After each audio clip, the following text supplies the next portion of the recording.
একটা জিনিস দেখাই, কোনো গাছকে আমরা রিপোর্ট কখন করব, ঠিক আছে। তো এটা সুন্দর আমার একটা জুঁই ফুলের গাছ, ঠিক আছে। এই যে 8 ইঞ্চির একটা টবে দেওয়া ছিল, 8 ইঞ্চি সাইজ, কিন্তু এটা মিষ্টির টব।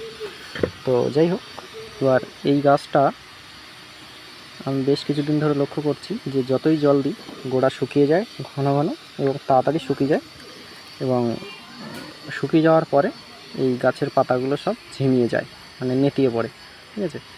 তো আমি বুঝতে পারলাম যে গাছটার রিপোর্টিং করার সময় হয়ে গেছে। বেশ কয়েক মাস আগে করে দিয়েছি, কিন্তু আবার রিপোর্টিং করার সময় হয়ে গেছে। তো বড়ো টবে দেওয়ার দরকার ছিল, কিন্তু বড়ো টবে এই মুহূর্তে নেই, তো ছোটো ওই টবেই আমি আবার রিপোর্টিং করে দেবো। তো কখন রিপোর্টিং করব?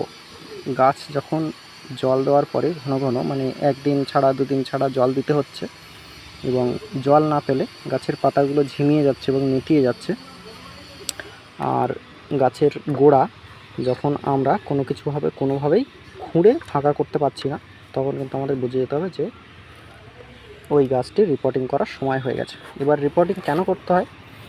কারণ রিপোর্টিংয়ের একটাই কারণ যে রুট বাউন্ড হয়ে যাচ্ছে, ঠিক আছে। এই যে ভিতরে পুরো একদম জালের মতন ভর্তি হয়ে গেছে রুট, মানে শিকড় দেখা যাচ্ছে।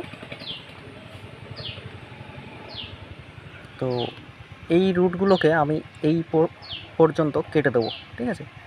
আর বাকি যা যা রাখার সেগুলো রাখবো। সেটা তোমরা যারা কাজ করো তারা নিশ্চয়ই জানো যে কোন রুটগুলো রাখতে হয়, কোন রুটগুলো কাটতে হয়। তো যারা জানো না তারা একটু জেনে নাও।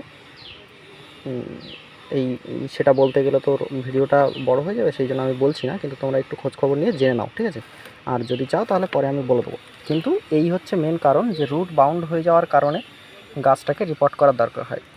আমার কাছে যদি বড় টব থাকতো তাহলে আমি এই সময় বসিয়ে দিয়ে আবার মাটি দিয়ে দিতে পারতাম, কিন্তু আমার কাছে যেহেতু বড় টব নেই, সেহেতু আমি এটাকে ওই টবে এখান থেকে কেটে দিয়ে রিপোর্টিং করে দেবো।